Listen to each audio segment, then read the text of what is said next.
From the Windows, Doors, and More Studios, your one-stop shop for all your kitchen and bath needs. The Pat Miller Program. WOWO, 92.3 FM and 1190 AM. Depend on it. And as a result of your collective commitment to being the very best, our city is strong. But we must keep pressing ahead or face the risk of falling behind. So let's keep moving forward together. I'm ready to embark on a new journey filled with projects and opportunities and a promise for a better tomorrow.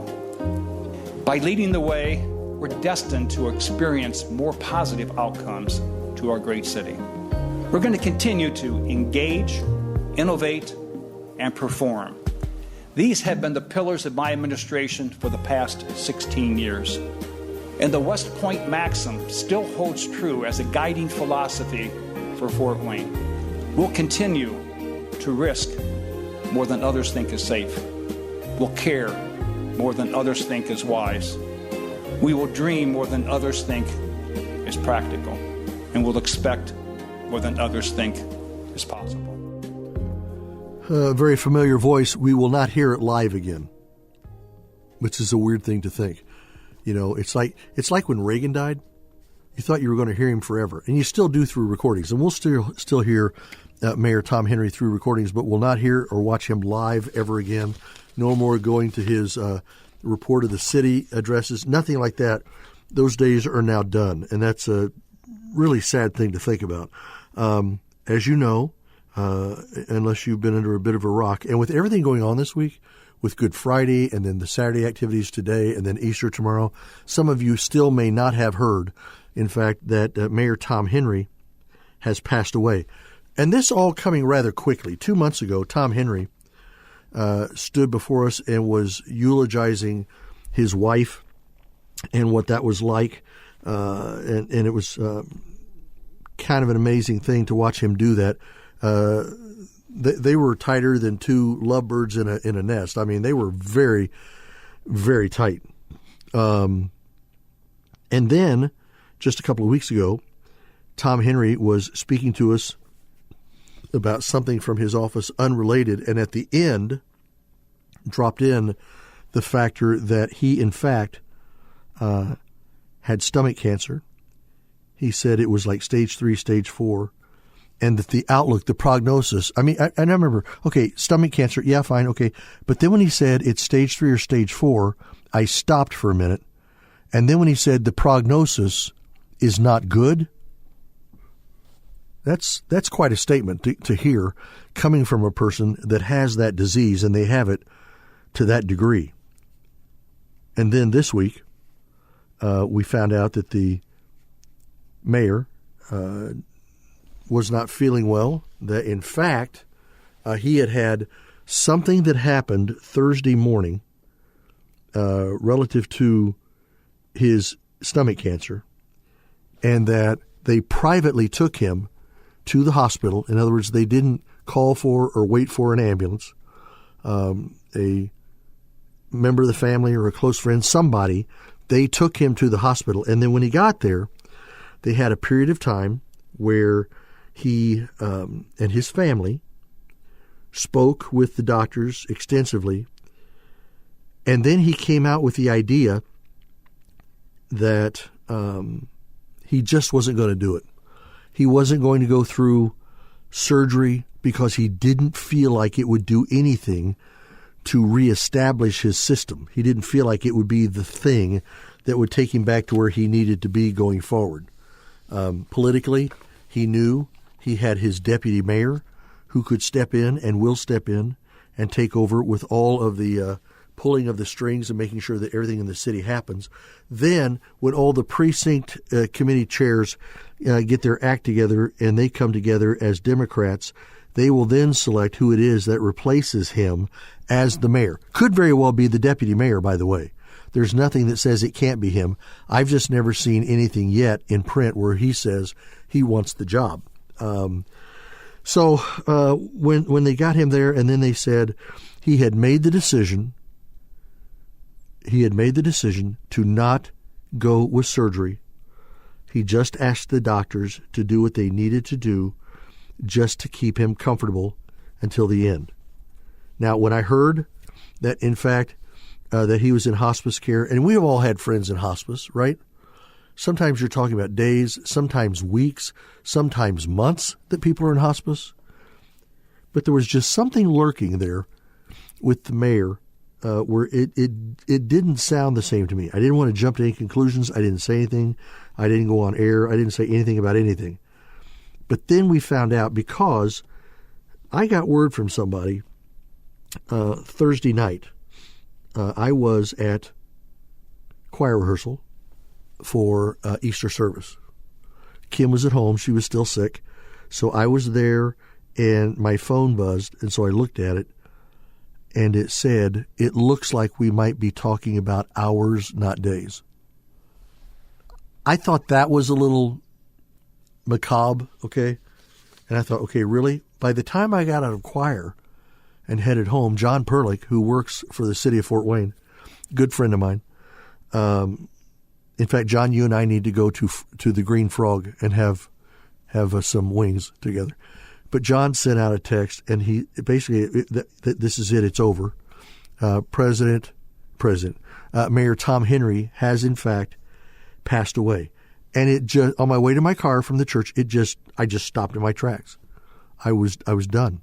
I wasn't sure how else to respond. When I texted some people from here at the station, I know I texted Josh and Kayla and a bunch of other people. Kayla's response to me was something like, "Already? I mean, seriously, this is where this is at?" And yeah, look, cancer is an awful, ugly thing. I don't know that it affects two people identically the same. Cancer. I just don't know that it does. But that was where he was at. That's what happened with him. I have heard nothing. And Josh, I don't think Josh is in the studio with me today. I don't think we've heard anything through our switchboard or anything as to the final arrangements for Tom Henry or the Henry family. So I don't know. Be listening Monday when you come in to Fort Wayne's Morning News with Kayla Blakesley, because that's where first, fast, and free, whatever it is you need to know, you find it out there from Kayla and her crew on Fort Wayne's Morning News. If anything else happens between now and then that's earth-shattering, we all have the ability to get on our Facebook pages and to put out some messages to you all. So we will certainly do that if the day comes. And that's how we'll have to go about doing all this stuff. Tom Henry, mayor of Fort Wayne, in his fifth term, just inaugurated back in January, has in fact now passed away.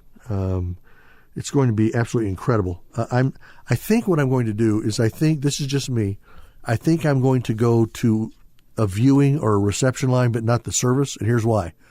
Number one, I'm not Catholic, but that doesn't bother me. But I know just how many people, family, church members and otherwise, and members of the city, how many people will try to be in that place for his funeral. And it's going to be enormous. I mean, the crowd will absolutely be enormous. And quite honestly, as well it should be. So let's just do that. Now, do me one little favor. Will you do this? Here's the last thing I want, and I'm making you a promise, and Josh will help me pull this off. If you send me one of these texts, well, say what you want, Miller. I think you've gone soft because he died and everything. But as for me, I'm glad he's gone. I'm sick of him. He was this, he was that. He did. Okay, here's my promise. You can send me that if you want. I'll probably end up reading it. However, just know this.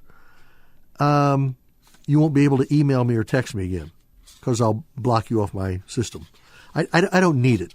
I don't know how better to say that. I just really, really don't need it in my system. Hey, one more segment coming up here in just a little bit. And then after that, Kayla Blakesley from Fort Wayne's Morning News. She'll be with me after the bottom of the hour.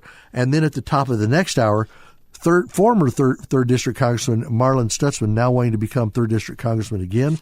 He'll be with us. All that coming up straight ahead. Right here on WOWO 92.3 FM and 1190 AM. This is the Pat Miller Program on WOWO 92.3 FM and 1190 AM and on the WOWO app. Hey, welcome back. Glad you're with us on this Saturday. Coming up after the bottom of the hour, we'll have Kayla Blakesley on with us. I wanted to tell you about this expose that I came across by Byron York in the Washington Examiner. That's one of the 12 pieces that I read rather regularly from week to week.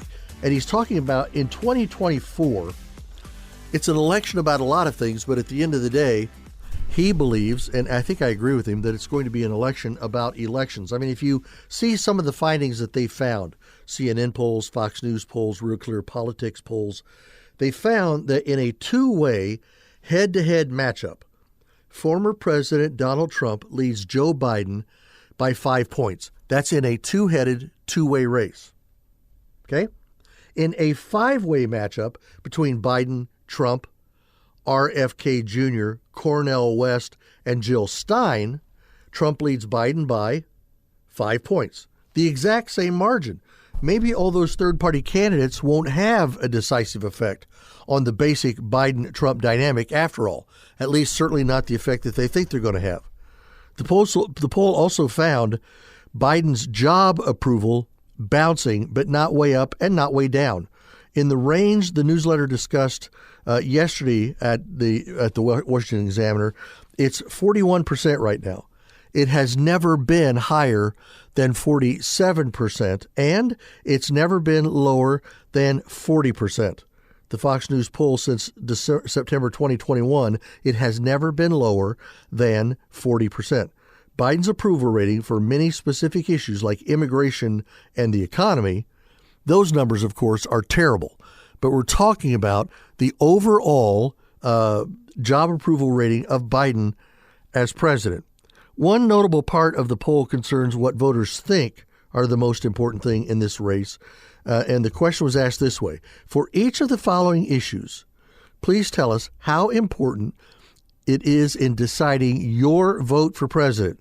Now, here's a list of the issues that were recited in random order for each respondent. Healthcare, the economy, abortion, climate change, election integrity, immigration, abortion, and foreign policy. So it wasn't asking, what is it in the same order? The order was flopped around for every respondent, so they were looking at it differently. And you're not responding for you or your family or where you think the country is. You're responding on what you think. The most important issue, as it usually is, was the economy, which 61% of the people responding called extremely important. Next came election integrity, called extremely important by 53% of respondents. Then immigration with 48%, healthcare 46%, abortion 41%, foreign policy 38%, and climate change 30%. It was at the bottom of the list, which I think is important. They keep trying to take that one, wad it up, and throw it against the wall just to see if it's going to stick, and I'm not sure it does, will, or will in the future. Nearly all of these different positions on this particular poll obviously are going to benefit one candidate or the other. For example, 70% of the Republicans said the economy is extremely important, but only 53% of the Democrats said that. Then when it came to immigration at 48% and all the rest, they pair out. On health care, 57% of Democrats said it is extremely important, while 36% of Republicans said the same thing. So on those two issues alone, when you're looking at the economy and health care, Republicans 70-50 over Democrats on the question of the economy. Democrats 57-36 to Republicans on health care. So does that mean that in those two issues that the Republicans are winning one issue and the Democrats are winning the other? Yeah, I think so. In fact, on the health care issue, the Democrats have that lead, but I think they're going to try to push that into the middle of America, because they're going to hammer that because they know that's where they have the big advantage right now, and so they want to keep hammering it. This is where the abortion question comes up. I know it's later in their poll that they did about abortion, but it's in play. When you talk about health care, to some people, that means abortion. Not that it could or should or will or won't, but it does for a lot of them mean that's what it means is health care means abortion. Now, there were some other issues on immigration, for example. Republicans, 69% say it's extremely important, while only 29% of Democrats said so. 69 to 29, a 40% swing on immigration. We love immigrants. We want them. We need them in our country. We want to get their names on a roll somewhere because we need them to help put our guy back in office. That's a lot of what's going on here. That's a lot of what immigration represents to some people in the electorate. But I'm still a little stunned at the 40% point difference, Republicans 69% and Democrats 29%. I think you know what this means. In this particular election, Donald Trump says he wants to go in and finish the wall. Democrats, with their positioning, without even saying the word wall, are basically saying not a chance. On abortion, 58% of Democrats said it is extremely important versus 29% of Republicans. So there you've got almost a 30% difference. Why would there be such a gap? Because the Democrats are still trying to fight the abortion issue, and they're trying to do it on a federal level. The Supreme Court said, look, when we did Roe v. Wade, we had no business doing it. It was not a federal issue. It is a states and people issue. Well, the Democrats are afraid to leave it to states and to people because, yes, they have some states, Washington, Oregon, California, Illinois, that will always side with the abortionists. They know that. They know that's their pocket of following. However, they can't trust that will always be the case, and they need to fight for something on abortion because it's one of the few items they've got. It's one of the few issues that they are comfortable talking about. It's been one of their things in their pocket. They say it's extremely important at 58%. On foreign policy, 44% of Republicans say it's extremely important versus 34% of Democrats. Now, that's where you're going to get our relationship with Israel, our relationship with Kuwait, our relationship between Russia and China. That all falls under that umbrella. 44% of Republicans said it is very extremely important. Only 34% of Democrats. Which leaves, and this is kind of interesting because of what we're talking about, what seems to be the most interesting topic, election integrity. Judging by the number of people who said it is extremely important, it is the second most urgent issue of the race, according to the polls. And it is evenly, almost exactly evenly, divided between the parties. Among Democrats, 54% said election integrity is extremely important, while 50% of Republicans, 55% of Republicans said the same thing. So 54% Democrats, 55% Republicans. That's the same number. Well, Pat, one's one higher than the other. No. In polling, 54 to 55 is the same thing. So who has the advantage on election integrity? I think you're going to hear a lot of speeches, a lot of rallies. I think you're going to hear a lot of things come from the podium at Trump headquarters and from the podium at the White House newsroom. And I think what you're going to hear is a lot of continued spin on what happened in the last election. What is election integrity? Is it Democrats worried that Trump and the Republicans are going to cheat? Is it Republicans that are worried that Biden and the Democrats will cheat? Answer, yes, it's both, and in the same direction. Look, it seems reasonable to expect both Biden and Trump to highlight in their campaigns the thing of election integrity, and we're going to hear it a lot. In some ways, 2024 is going to be, as he said in his article, Byron York, is going to be an election about elections. On this day between Good Friday and Easter. Glad that you're with us. We're going to cover other topics. Caleb Blakeslee from Fort Wayne's Morning News will be with me right after this break, and then we will see you just the other side. Thank you very much for being with us. This is Pat Miller on this Saturday, just like every Saturday, with you right here on WOWO.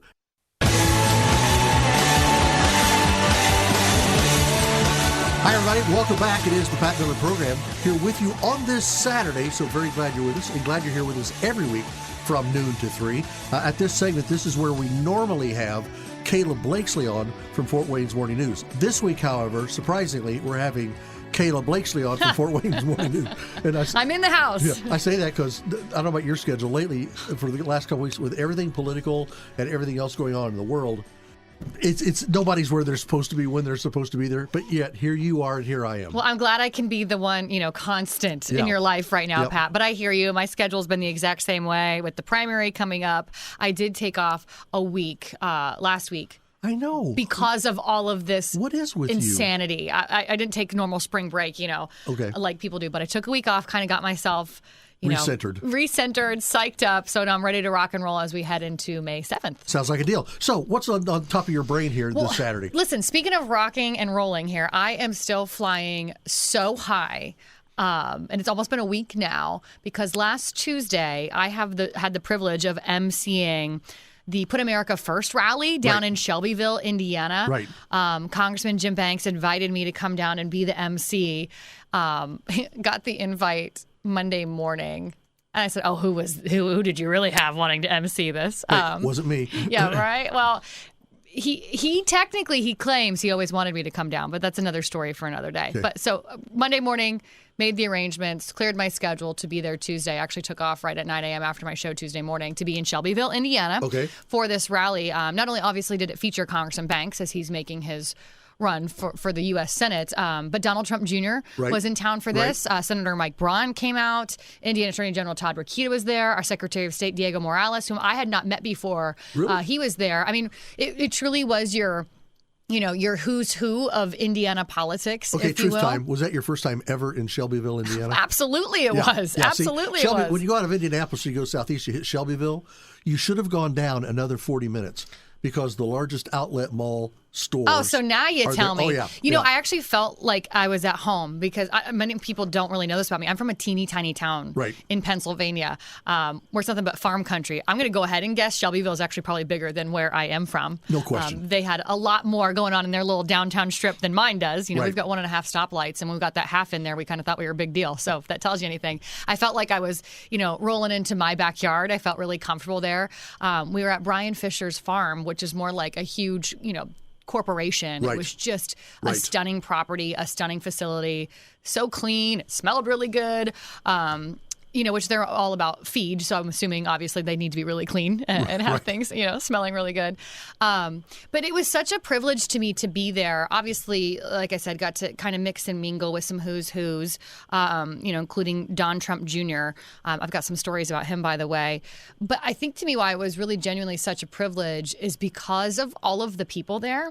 They were expecting about 500 Hoosiers to show up for this rally, and we were easily pushing 800. Okay. I'm not really great at guesstimating crowd sizes, but I've talked to at least a dozen people who are in attendance. They're like, oh, yeah, there's over 800, Kayla. So I feel like I'm on the guesstimating on the lower side. You're getting better at that. Yeah, I'm getting better. So there's hundreds and hundreds of people there, and I just feel like there's something magical that happens when, I get the same feeling actually every Sunday when I'm in church, but there's just something magical about being in a room that you share such treasured values with, whether that be your faith, your freedom, your family, your country. And that about all of these people in this room. When you can stand up in front of a group and say, one thing I know is we stand for life, and you get a great affirmative reaction as opposed to half a room of boos. There is, and that never ceases to amaze me. Not that I haven't been in rooms like that before. I'm in one every Sunday. I feel that way, that we're all gathering in one place together to express our love for the Lord. It's a beautiful thing, but it just always gives me goosebumps. It really does. And so I was just so proud to be a Hoosier. I was proud to be there with this large group of people showing their support for a lot of great guys that we have here, a lot of great local, state, regional lawmakers, and for Donald Trump Jr. Like his dad, he's been through the ringer, and I got to I was fortunate enough to spend some time just like hanging out, chit-chatting with him. Okay, real quick, because I'm curious. I've never met Donald Jr., okay, I've met Donald Trump and I've met Eric. I've never met Donald Jr. Does he come across to you as the real deal? I mean, is he as genuine as they try to make him sound? Well, so that's just it. I thought for sure he was going to be phonier, than a $3 bill, faker than a $3 bill. Right. He was really chill, really cool. Like, I feel like we could have sat down and had a Yingling together, just like a genuinely cool guy. Well, make him buy. What's that? Yeah, definitely make him buy. A couple of rounds for sure. He showed up wearing jeans, and I was chit-chatting with them, just like normal people, normal humans. Did not really talk much policy with him at all. But he was talking about, he's like, yeah, I just flew in, just got here off of my Spirit flight. I go, you flew Spirit? You flew Coach into Indiana? He goes, yeah. He goes, I was so excited to come. He goes, I love Indiana, and I really love Shelbyville. And I was like, well, that's kind of a random place to on the map to love, you know, when you're the son of a billionaire from Manhattan, you know. He goes, well, my best friend is from Shelbyville. His name's Chuck, and Chuck's here today, and I wanted to make sure that I got to see Chuck and that they rolled out the red carpet for Chuck. So Chuck was like kind of hanging out, you know. How cool, though, right? So I genuinely believed him when he said he loved Indiana and he loved Shelbyville, to the point he also proceeded to tell me that he was so excited to come. He said he was like, I was willing to rent a car and drive from Palm Beach, Florida. So I genuinely believed it. And so I could not be more proud of all of these Hoosiers, these hundreds and hundreds of people that showed up and gave him the warmest welcome. And that man, after the whole rally was done, and I am the keeper of the schedule, right? As the MC, you know this, Pat. You have to be down to the minute for these things. And I was on time, by the way. But I knew the second Don Trump Jr. got up on that stage, that's where things were going to go off the rails. And they did in the best way, because he stood up there when it was all said and done. We said our goodbyes. Thanks for coming. God bless, you know. He stood up there and signed every poster, every jean jacket, every dollar bill, every American flag hat. It took every selfie, shook every hand. And I was like, wow, because I know the tight schedule this man is on. And he didn't act like he had a care in the world, was happy to be there, happy to sign every piece of memorabilia there was. And that spoke volumes to me of his character. Yeah, that's really crazy. I mean, that really is crazy. And the fact that he was willing to fly Spirit. And especially when you realize that most of what would have happened in that rally was for the benefit of Jim Banks, because Trump's got everything wrapped up. Trump doesn't need to win the Indiana primary, but by his son coming and by Trump saying things about Indiana and pushing things out to the primary, that certainly helps the run of Banks for the Senate, because he is a Donald Trump endorsed candidate. But here's the thing. That was the other thing I thought about Don Jr. being there. Really, Don Jr. didn't even need to come to throw his support behind Banks. Banks is uncontested. I mean, I'm just going to go ahead and say it. He's got this thing locked up. You know, so really, further proof that Don Jr. loves Shelbyville, Indiana, and just wanted to be here. I do on my Facebook page, if you follow me on social media, Whoa Kayla is my handle, or search Kayla Blakesley. You'll find me. A really good friend of mine, our freelance photographer here at Whoa, her name's Jessica Stauffer. I gave her less than 24 hours notice, by the way, Pat. Asked her to hop in a car with me to drive down there so she could photograph all of this. I just really wanted to be able to bring this spirit back to Fort Wayne, to share it with Northeast Indiana. So she's got dozens and dozens of photographs, and she was able to have all access behind the scenes. She got to go be a part of the press gaggle in the back. So if you want to see all of the behind the curtains too, that's all at your spot. It's all on my Facebook page. You can check out all of her photos there. So here's my question: since she only had a very short time to be ready, and she left there to go there, did she have time to be properly attired on her feet? Because her shoes that she wears, she's as nuts about shoes as you are. She is. We both like to think we have a really strong shoe game. And I don't care if I'm going to a farm in Shelbyville, Indiana, or going to Washington, D.C. You best bet both of us, for that matter, are going to be in heels. Heels, and if you're not real careful, they'll have sequins on them. So, well, listen, thank you so much for making time for us. I know it's very, very busy. Yeah, like I said, I'm flying high. I'm so pumped to share about it. Let me say to you, from me, and from our family to your family, here we're sitting between Good Friday and Easter. There is nothing more treasured than these 3 days. And I'm hoping that you guys get tremendous blessings at your place of worship on Sunday. I know we will at ours. Thank you. I just wish the best blessings on you. Well, you too, Pat, you and your family as well. We just had Good Friday service, obviously, yesterday. We're going, back in for Sunday Easter service on Sunday. So it truly is the biggest week in my home. It's honestly such a somber week in my home. So sometimes I have to remind myself, hey, be happy. He rose from the dead. Well, and sometimes, and in all honesty, I'm the Bible teacher. I'm the one that goes out and preaches on occasion. Kim is the one that keeps me centered on weekends like this. Because her spirit is so calm and yet so strong. And that's what I lean on, and I lean on her a great deal. Kayla, thank you so much. We'll see you again next Saturday, and you'll have far less on your agenda, I'm sure. Yeah, I doubt it. There you go. That's Kayla Blakesley from Fort Wayne's Morning News. You hear her every day from 5 to 9, and you hear us, of course, every day from noon to 3 here on Saturdays, and we'll be back straight ahead on WOWO 92.3 FM, 1190 AM. This is the Pat Miller Program on WOWO 92.3 FM and 1190 AM, and at WOWO.com. Hey, welcome back, everybody, as we continue through this Saturday broadcast, where everything has been a little cloudy because of the passing of our mayor the last couple of days, and to have it happen so quickly and so abruptly has kind of been a head jerk for the entire city of Fort Wayne and people around us. So we're going to have some discussions later on with others about that. But there were a few other issues I wanted to cover with you. This one came up as I was studying some things. In fact, I saw this relative to the collapse of the Francis Scott Key Bridge there into the Patapsco River in Baltimore. It was struck, as you know, at one of its abutments. It was struck by a large container ship. So what happened? I mean, if you saw the video on this, that ship struck that thing, and that portion of the bridge collapsed down into the water as if it was made out of Legos. I mean, it was really amazing to watch it go. The good news, is there good news? Yes, there is good news. The bridge was closed to traffic at the time of the collapse. I believe it to be 1:30, 2:30 in the morning. So there was only a maintenance crew of 8 workers on that bridge. No cars with pedestrians were in there. None of them were believed to be in the water. For several minutes prior to hitting the bridge, one of the things that they've noticed is the ship basically looked like it was straying completely off course, and it seemed as if there was nothing they could do about it. The Key Bridge had no known safety issues or maintenance problems. It was inspected just last year, 2023, by the Federal Highway Administration, and it had just been given a satisfactory rating. Now, the immediate and long-term impact of the bridge collapse is going to affect commuter traffic and also shipping at the port of Baltimore. This is a disruption that's going to be felt even as far away as Fort Wayne, Indiana, for example. It's going to be felt for weeks. Meanwhile, speculation is running rampant with blame being assigned to anybody and everybody closely assigned with bridges or transportation or anything of the like. Terrorism, DEI, Pete Buttigieg, all of that. But maybe worst of all was the Associated Press pointing out the bridge's namesake. This is where this story gets nutty. Francis Scott Key was a slave owner. I know what you're thinking. What does that have to do with a bridge coming down at the beginning of 2024?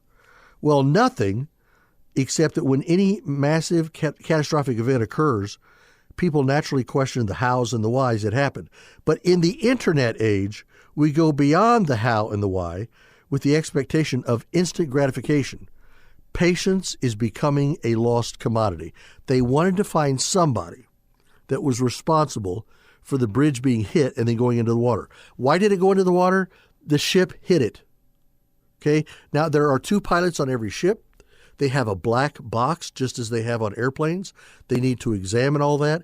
They need to have the interviews with the pilots to find out what happened with that ship. But there are some that are running to an incredible extent to try to make sure that if there's any way at all, this can be linked politically to somebody, and especially slave owners, well, then let's get that done.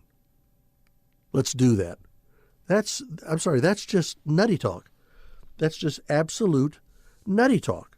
But don't count them out. They're going to take a shot at it, we need to watch out for that. I want to remind you about a course that I went to just about a week and a half ago.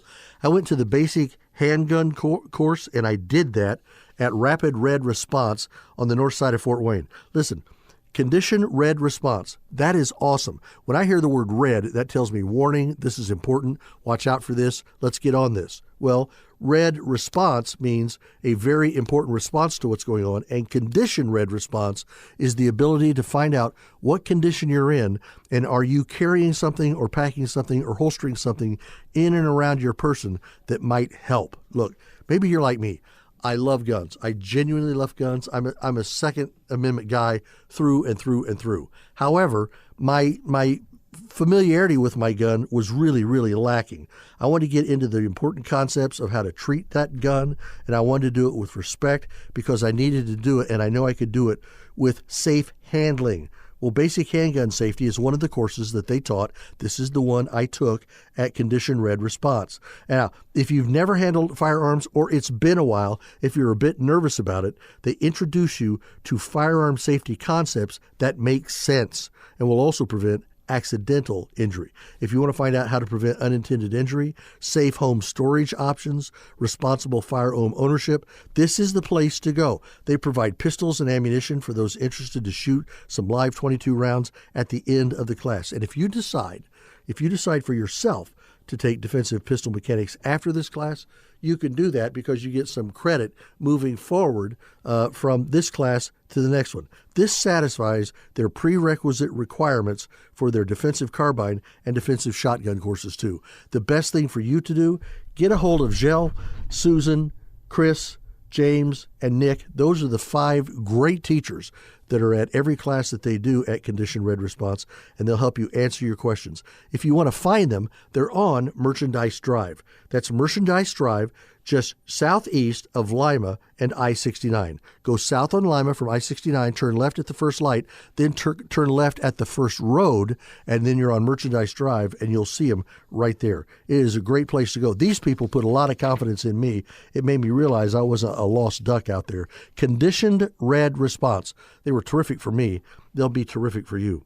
One of the other things I want to talk about here with regards to all of this stuff on the Key Bridge and the collapse there.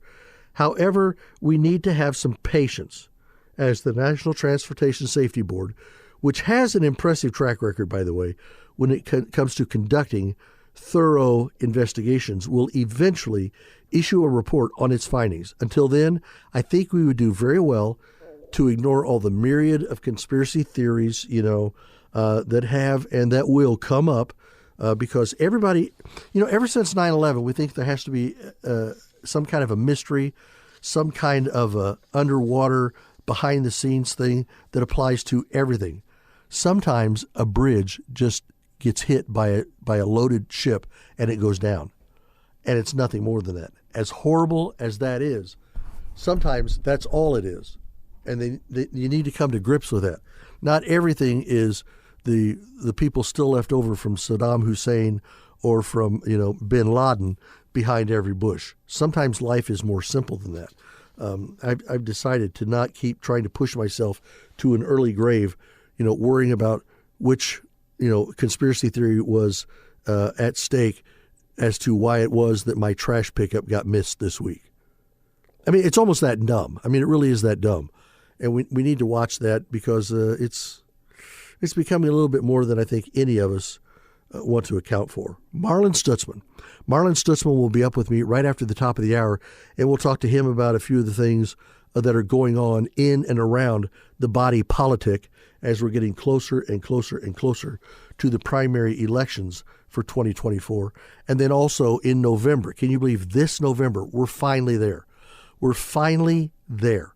And we're going to have our candidates up on our polls, and Democrats and Republicans all go in November and vote for the one, and we'll see where we're at. We'll talk to Marlon, and then just after Marlon, I want to talk to you about my take on something. I think Democrats are still stuck with Joe Biden, and I do mean stuck. I don't think that they can get out of it. And I think the fact that former presidents showed up with Joe Biden at his fundraiser there in New York did nothing but solidify him as the candidate, if not solidify him as the best candidate. We will talk more about all of this as we move ahead. Thank you very much for being here with us on this Saturday. As always, from noon to 3, this is Pat Miller with you here on WOWO 92.3 FM and 1190 AM.